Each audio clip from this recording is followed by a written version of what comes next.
স্বাদ আছে কইয়া যে চান্দু ঝোলাটা বললা, এখন এই যাত্রায় যে কত বিল হইব আল্লাহ জানে।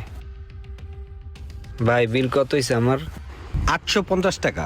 850। 850? হ্যাঁ, পকেট হাত দিয়ে নামি দিতেছি, এত পাগল হয়েছেন কে? হ্যাঁ, এটা আমি কি দেখতেছি? এতক্ষণ যাবত যারা আমি বাটপার মনে করলাম, এতগুলা খাওয়ানোর বিল হে দিয়ে দিতেছে। আল্লাহ, মানুষটা যে কতই ভালো, আমি আরে কত খারাপ ভাবছিলাম। এই যে এনে আছে বাংটি 350 আর এই যে 500, ঠিক আছে?